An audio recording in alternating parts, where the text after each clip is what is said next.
Fel, ja. Jag ska prata om det. Det är sjukt tråkigt med fel. Ingenting vill ha. Jag tycker att vi tenderar att hantera fel lite styvmoderligt. De allra flesta processer som beskriver hur man hanterar fel, det brukar gå ut på ungefär att se till att det aldrig blir fel. Och blir det så får vi frångå processen i någon form av buggrättnings ad hoc som vi inte riktigt vet hur vi ska göra. Den processen, det är ingenting som alla som känner mig vet. Jag är ingen sån här processkramare och ivrare och gillar hårdare metrics och sådär. Utan jag är mer för tankeverktyg. Så idag så kommer ni inte få någon sån här to-do-listor av mig, utan ni kommer få förhoppningsvis lite kul sätt man kan tänka på kring fel, vilket förhoppningsvis leder till att man tar lite mer rätt beslut när man står i situationen att man har ett fel. Det händer ibland. Vad är ett fel och var kommer de ifrån? Många tänker på buggar och då symboliseras av den där lilla flugan där som så jag tänkte vifta bort, för den är en ganska ovanlig typ av fel. Originalbuggen, det var ju en nattfjäril som flög in i ett relä.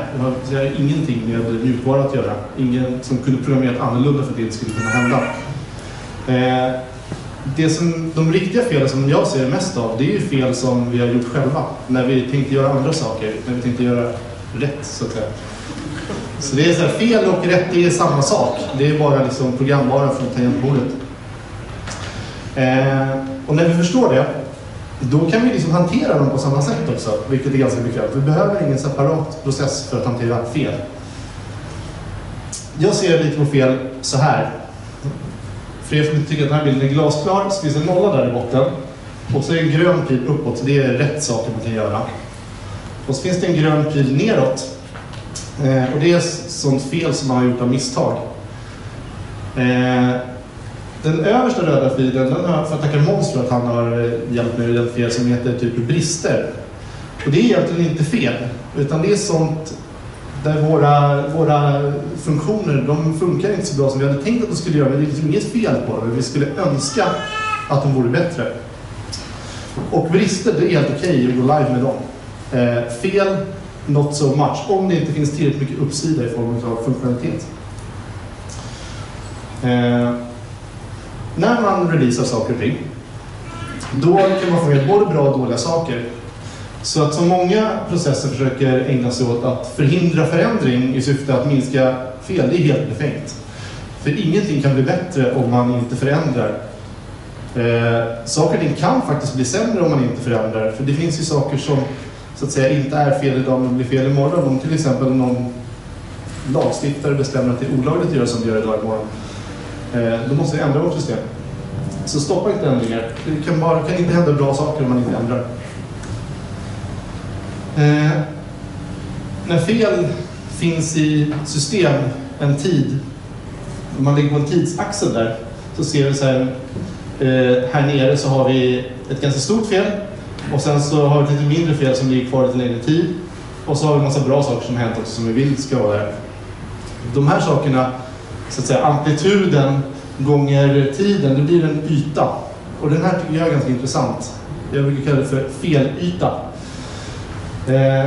Jag hävdar att man ska inte försöka kanske minimera antalet fel eller amplituden på fel i första hand, utan man ska försöka se till att över tid i system håll en låg felyta. Det här är ganska spännande, så här tycker jag ser ut ganska ofta i system, att det finns liksom lite småskit som inte någonsin tas bort.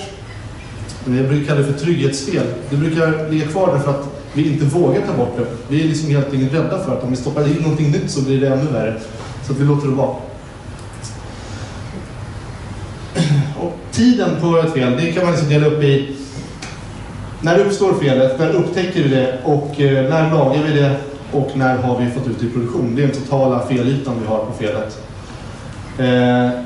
Ett känt fel som var alldeles nyligen, som ni kanske har talat om, heter Heartbleed, har en ganska stor felyta, väldigt så här allvarlig, väldigt stor amplitud, stor allvarligt, och det infördes för typ 2 år sedan eller vad det var, och det upptäcktes ganska nyligen och rättades ganska snabbt. Den totala felytan är mest bara att man inte vet att det fanns där. Bara för att få en liten sån här häng upp på någonting på riktigt. När man vet att det är upptäckt så här, då kan man liksom, om man tänker felyta, då inser man att man kan hantera den här tidsaspekten av saker och ting. Man kan bli bra på att rätta fel fort. Det blir liksom värdefullt för ens exponerade kvalitet i systemet. Och då har jag liksom lite exempel. Det finns massa saker man kan göra. Tidsestimat till exempel, det gör ingenting för att minska felytan. TDD tycker jag gör lite grann på nästan alla ställen. Det är när man kan hitta fel innan de går i produktion, det är minimal felyta. Man kan, efter att man har hittat dem, göra en rättning. Man liksom lyckas veta att man inte har förstört någonting annat, så man vågar gå live lite snabbare med det här felet. Om man kan bygga sjukt snabbt så kan man releasa sjukt snabbt. Om man har ITIL här i botten, det är ju typ sån där grej som inte är bra för felyta. För det gör bara att man inte får releasa saker och ting när man har lagat dem. För man måste gå igenom en process först. Ingen bra idé. Men tiden är inte hela sanningen, utan det som egentligen spelar roll, det är exponering. Om ett fel faller i skogen men ingen är där för att råka ut för det, är det då fel. Så man kan ju så att säga hantera sin exponeringsyta. Ofta så är tid och exponering ungefär samma sak. De hänger ihop ganska väl. Men den kan ju, när man vet att exponering som räknas, vara lite så här fiffig. Så man kan minska sin exponering. Man kan releasa bara till en viss kundgrupp, till en viss device, Android eller iOS. Eller man kan releasa bara till en viss kluster av saker för att minska sin exponering. En annan så här populär grej, det är ju då så kallad rollback. Jag tycker att bland det första man ska skaffa sig, det är en bra undo-strategi. Inte för att den är så himla användbar så ofta. Vi har en jättebra undo-strategi. Den gör mest att vi blir lite modigare när vi releasar, så att vi får ut de där grejerna. För vi vet att om det blir fel, då kan vi alltid rulla tillbaka. När man rullar tillbaka, då rullar man ju tillbaka hela utan av det man releasade. Både det som var bra och det som var dåligt. Så det man releasade var mest bra och lite dåligt, då kan man ju så att säga kanske bara fundera på en roll forward istället. Så man gör en snabb release med en fix tidigt. Men det är ett väldigt allvarligt för så kanske man vill göra en rollback i alla fall. Rollback tycker jag, det är lite färskvara. Jag tänker mig att en feature, ett system, man vänder sig lite vid vad det kan. Och någonstans så, om ett system kunde någonting igår och slutar kunna det idag, då kommer man uppleva det som det är ett fel. Man har liksom tagit bort någonting väsentligt som folk kanske använder. Så jag tänker lite så här, man har någon så här stigande vattennivå här med tiden som är så här, det är saker vi inte kan ta bort. Så att en rollback, det är typiskt så här, men 10 minuter att man releaser kan man rollbacka, 2 veckor kanske inte.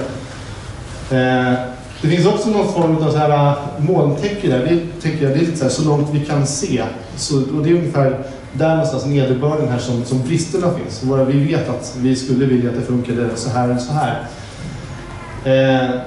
Och sen ovanför det här så finns det någon form av fantasihorisont som vi inte riktigt kan se. Och den tycker jag att en del konsultbolag beter sig lite konstigt kring när de känner sig att man ska göra sig oumbärlig. Det som är så häftigt är att ju högre upp man kommer på det här berget, desto liksom högre upp går målen, så mer kan man se. För man blir liksom aldrig klar med mjukvara. Man behöver aldrig göra sig oumbärlig. Utan det är bara liksom att knadda upp högre och se nya grejer som vi bara måste ha. Så vi sammanfattar lite grann. Det är ingen skillnad på fel och funktionalitet ur hur de tillverkars perspektivet. Alltså behöver vi inte ha olika processer för hur vi ska releasa de där sakerna. Ju längre saker och ting får vara i produktion fel, desto sämre är det. Alltså vill vi kunna göra någonting fort.